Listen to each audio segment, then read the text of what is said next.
But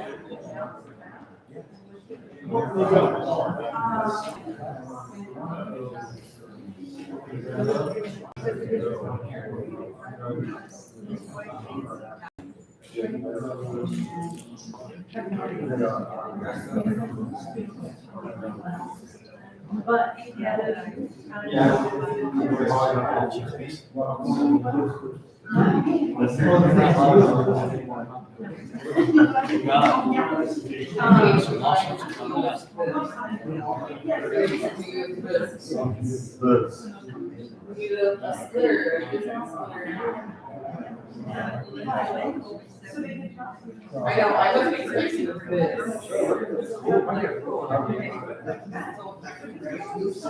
Yeah. Aaron, the floor right here.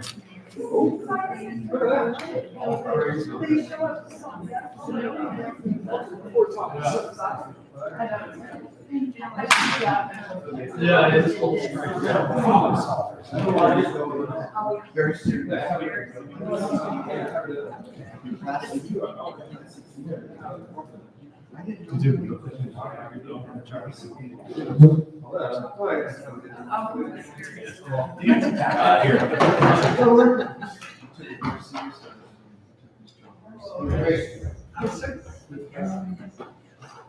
Oh, that's a you. That's right.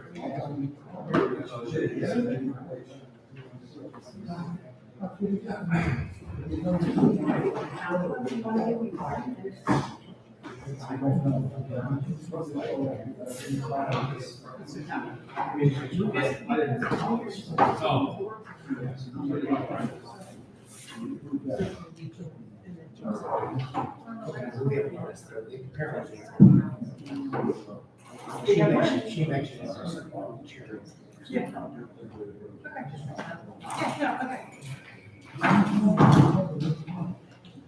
Okay, it's 3:00. Let's call the meeting to order. Let's begin with the pledge of allegiance to the flag, please. I pledge allegiance to the flag of the United States of America and to the republic for which it stands, one nation, under God, indivisible, with liberty and justice for all.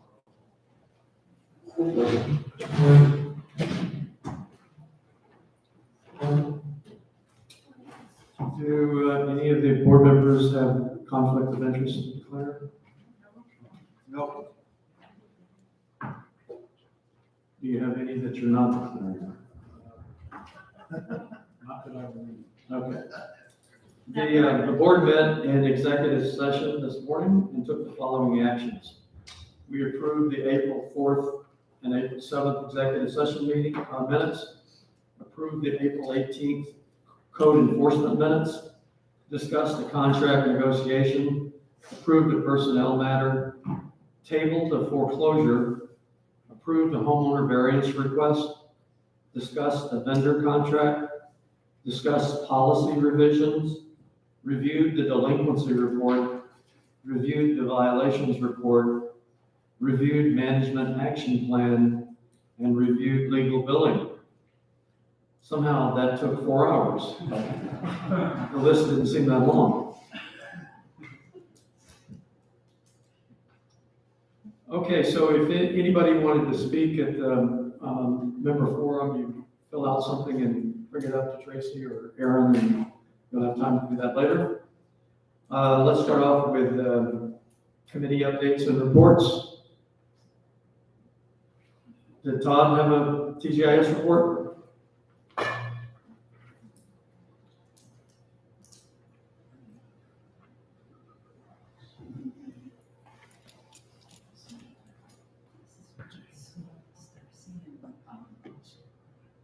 Well, first off, I'd like to start with thanking George, Joan, and Dennis for your years of dedicated service to our community. We owe you debt gratitude for the guidance you gave us and move forward. Thank you. As far as TGIS, as mentioned last time, we took in $209,000 and we were projecting $225,000. That was roughly 53 houses that we sold last year. Right now, there's about 10 houses on the market. And right now we've closed on about 3 of those, so it's not off to a robust start. But we shall see. That's all I got, Mr. Chairman, your question. Any questions for Todd? Okay, thanks, Todd. We'll move on to the general manager report. Tracy?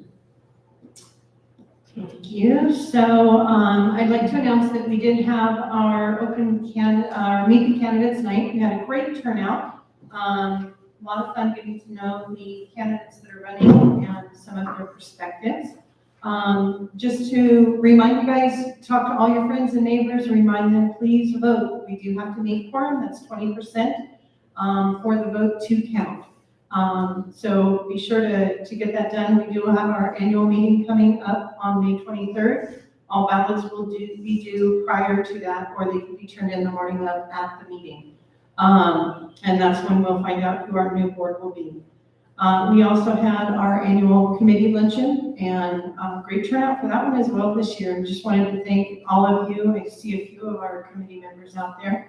Wanted to thank everybody in the community that does volunteer. You guys really are the backbone of our community. That's actually about all I have. Okay. Moving on to the operation manager report.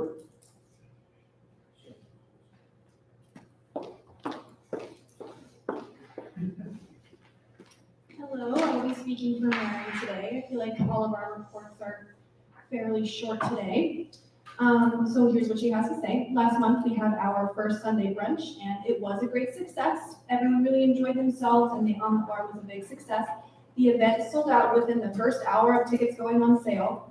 Keep an eye out for more brunches added throughout the year. This past weekend, actually, we had our Cars and Coffee. We had about 35 cars on display. We couldn't have asked for better weather that day. Everyone enjoyed breakfast burritos, donuts, and freshly brewed coffee.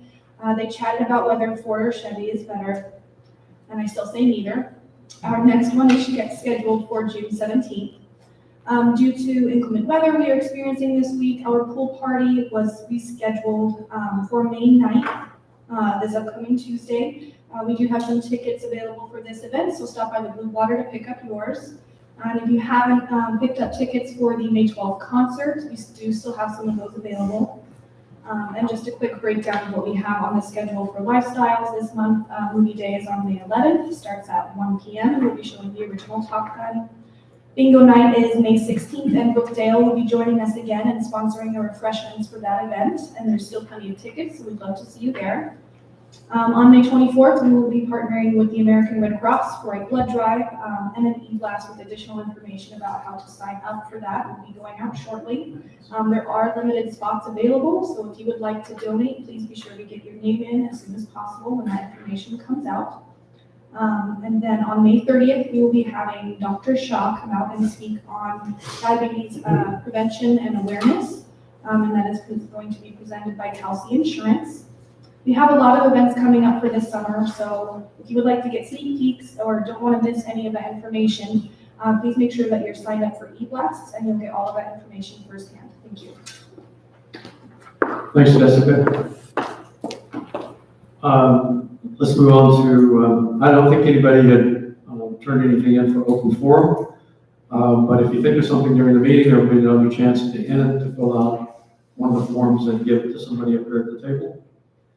Let's move on to the consent calendar.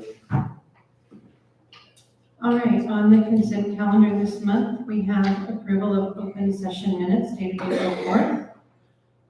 Committee minutes include the design review minutes dated 4/11, liens for the month of April, P-card approval for March, investment proposals for May, condo light ratify, Lake Center Fountain Wind Sensor ratify, astronomical clock Lake Center ratify, astronomical clock Pacific Crest Lodge ratify, Trilogy Parkway Monument Spotlight ratify, PCL roof ratify, and 8969 Cuyamaco roof repair ratify. Does the board have any questions on anything on the consent calendar? Okay, can I hear a motion to approve consent calendar as presented? I'll move that we approve the consent calendar as presented. I'll second it. Okay, all in favor? Is this? You stay home. We just have to mark it absent today. Okay, that's fine. All right, moving along, new business, start with the financials. Aaron? Thank you, George. Hello, everyone. So our 22-23 year-end financial statement, we just finished our fiscal year end of March, so these are our final numbers for our fiscal year ending March 31st, 2023. We performed a review of the statements for accuracy and integrity. Statements have been fairly stated, and budget variances have been explained.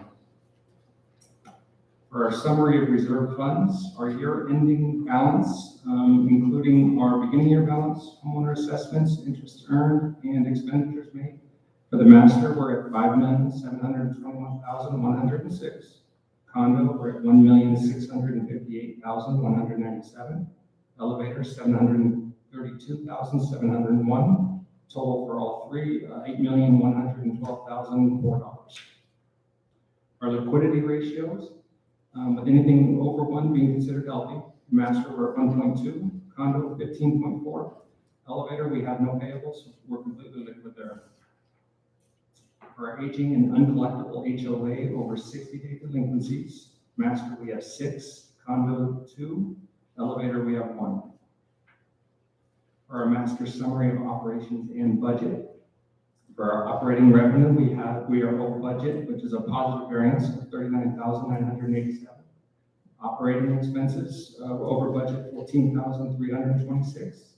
And our net income is over budget, also a positive variance of $25,661.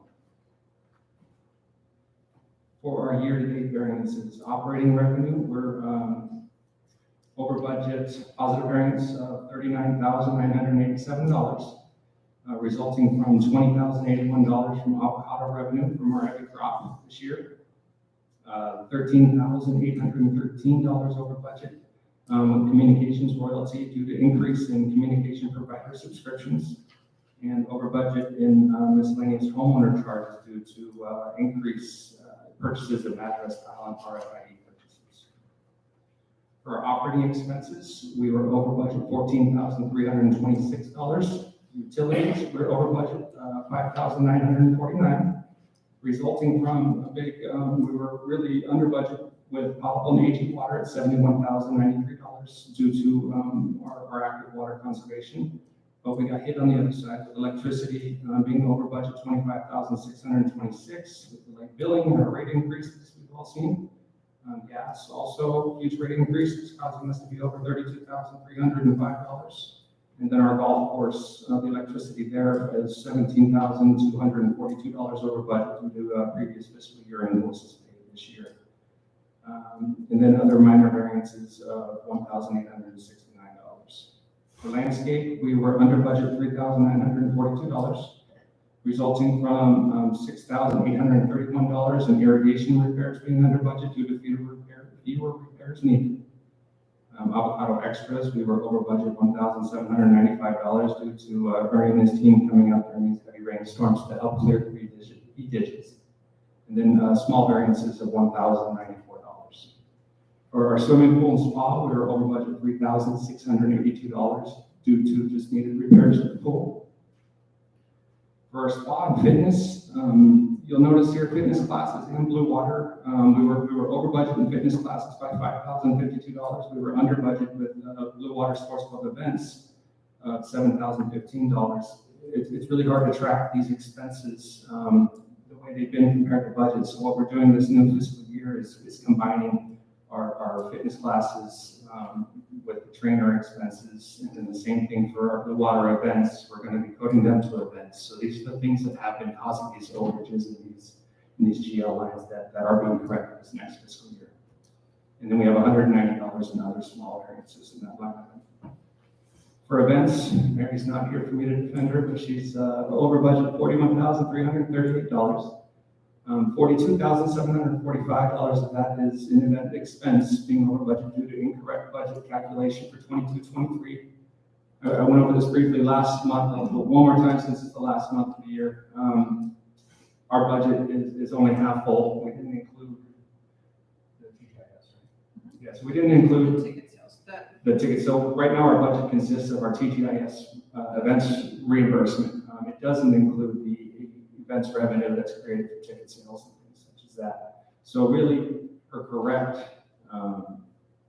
variance is a positive variance of $3,251 if you count that in. Again, this is corrected for the 23-24 budget. Our common area is over budget $1,497 due to a $1,956 janitorial extra labor budget variance due to vacant filling PM quarter shifts for weekend events, and then $493 in other small variances. I got a big list from admin expense, so bear with me here. We were under budget $32,044, resulting from our year-end payroll expense variance ended at a positive $76,612, just from carrying all the unfilled positions throughout the year, which have since been filled. Our print mail was over budget, on-site postage and office supply, all of those were over budget due to the extra mailers that we've done throughout this year.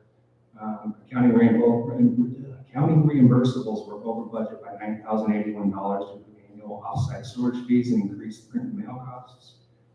Legal collections over budget $5,595 due to legal issue. We were over budget $6,402 special taxes due to non-received invoice for our Melrose payment. Our management computer lease was over budget $8,940 due to increased computer lease costs. Our contract management was over budget $3,349 due to mid-year contract increase, and then $416 in just small variances. Lastly, our summary of operations and budget for our condos and elevator. For condos, we have operating revenue. We have a positive variance to budget of $12. Operating expenses, positive variance to budget $2,789. And our net income is a positive variance of $2,247. For elevator, we're flat to budget on operating revenue. Our expenses is positive variance of $193, and our net income is also $193. And that concludes the financial report for the year 2023. Thanks, Eric. Any questions for? Okay, can I hear a motion to approve the financials? I'll make a motion to approve the March financials as presented. I'll second it. Okay, all in favor? Aye.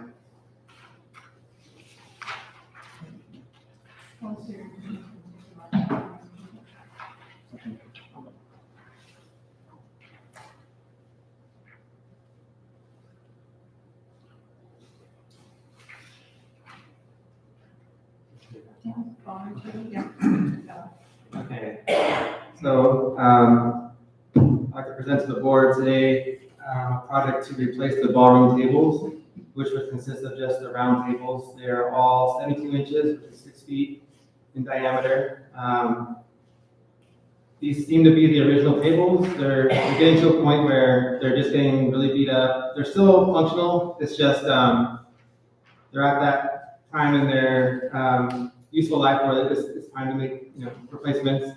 The big concern is really the rolling carts. Right now, it's posing a big safety threat where the actual bars are coming apart from the intense weight that's being carried on. So management went out to look for different options, and considering how long these tables did last, we kind of started there. We started with the Mighty Light brand, which is what we currently have, and going with the same type of material, which was the ABS plastic.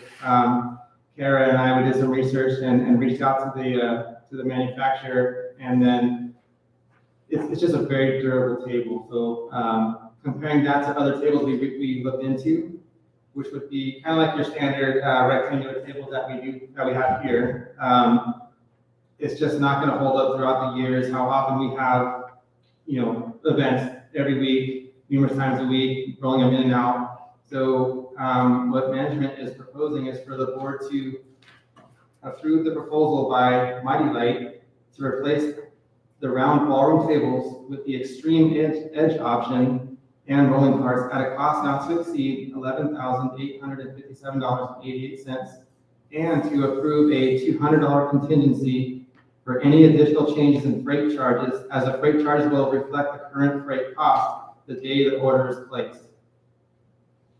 And we're looking to go down from 20 tables to 16, mainly because the room capacity is 160, and we have 160 chairs, and also each table sits 10 chairs. So 16 tables just makes sense.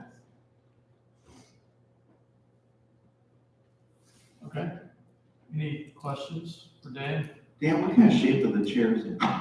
The chairs are in good shape. We actually have, from my memory, maybe even like 5 to 6 more years left in the chairs. We get it shampooed about every 6 months. They are due. We do have some spare cushions in our workshop that we can switch out. We usually do that only when there's like a rip or something, we can always get it shampooed, but they're in decent shape, but we still have reserves for the chairs, and they're separated in smart property. So there's reserves for the chairs specifically. There's reserves for our tables specifically. But the chairs are in pretty good shape, but they do need a cleaning. Thanks. So I see here, the one you're suggesting is at least twice as expensive as the others. Right? So are we confident that they're gonna last twice as long? Yes, very, very confident, and I can tell you why, because, and even Kara can tell you, we ordered these rectangular tables, and I kid you not, they look like they're 5 to 8 years old, but they're not even a year old. They get beat up pretty bad.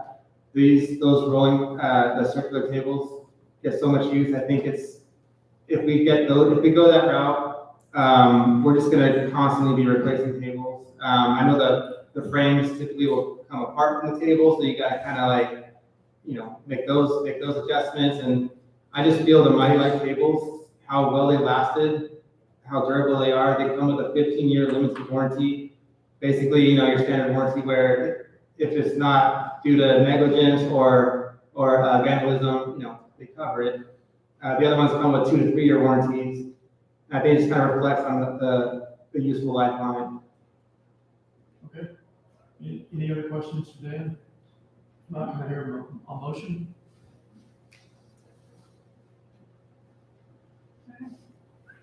All right, I'll make a motion to, approve the purchase of the 16 tables in 2 rolling carts. Comes with that, Dan? 3 rolling carts. 2 rolling carts at a cost of $11,857. I will second it. Okay. Any further discussion? All in favor? And that included did you have the $200 contingency fee? Yeah, in case the freight charges go up. And plus a $200 contingency fee on top of that. Okay, so we've got $11,857.88. yeah. So let's re-vote on that. So the motion includes $11,857.88 for the tables and the carts and the $200 contingency fee. Okay, all in favor? Aye.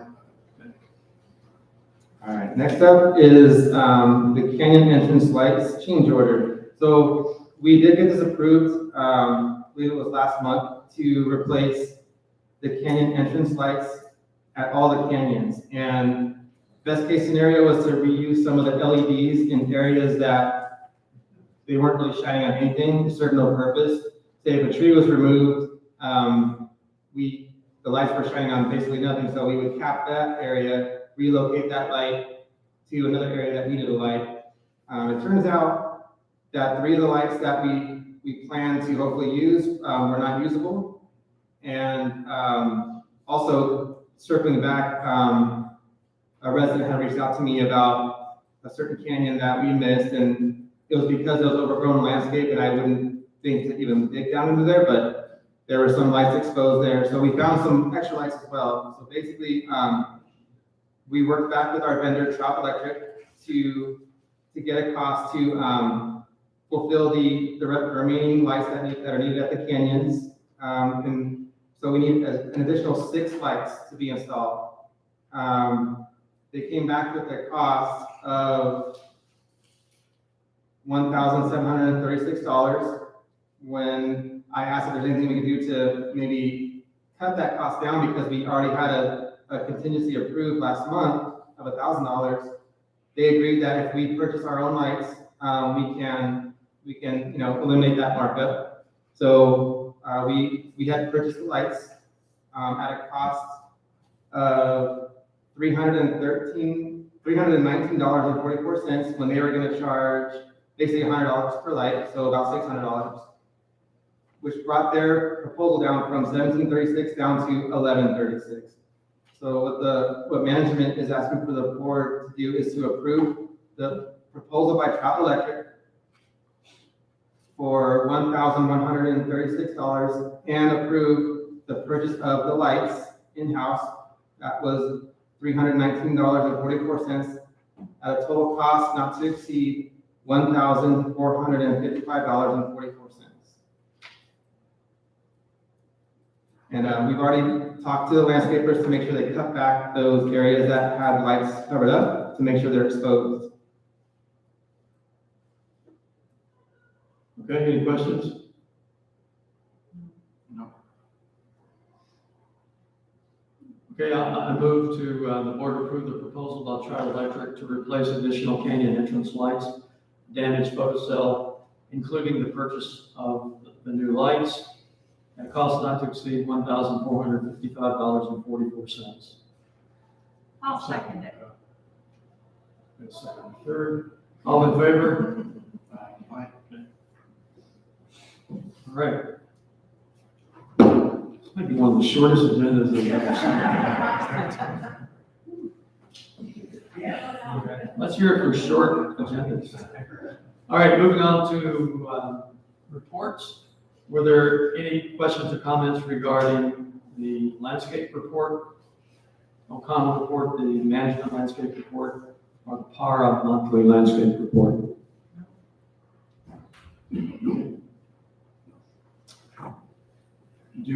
Did we have any homeowners that wanted to speak at the forum? I'm just trying to make this go on longer. We're gonna break some kind of record here. And you'll never break this record again. Like challenges. Yeah. So anything from the roundtable or additional issues from the board? The only thing that I would like to say is this is our last official open session meeting with the three of you, and unfortunately Dennis isn't with us. We will obviously see you at the May 23rd meeting, so that'll be your official last meeting, but sincerely from the management team, a huge thank you for all of the support that you've given to this community and to our team. It's been an honor to serve with you guys. So Thank you very much. We appreciate that. That's what we live for. No, it's been a real honor to be on the board for 7 years and be the president for, 4 or 5 years. It's an enlightening experience, and I would suggest that everybody give it a try. If you got a lot of time on your hands and you love a little anxiety, this is the job for you. Okay, if there's nothing else. Yeah, 3:25. We are now adjourned. Thank you, everyone.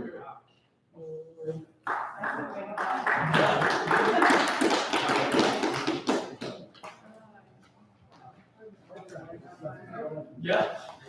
You could make 3:30.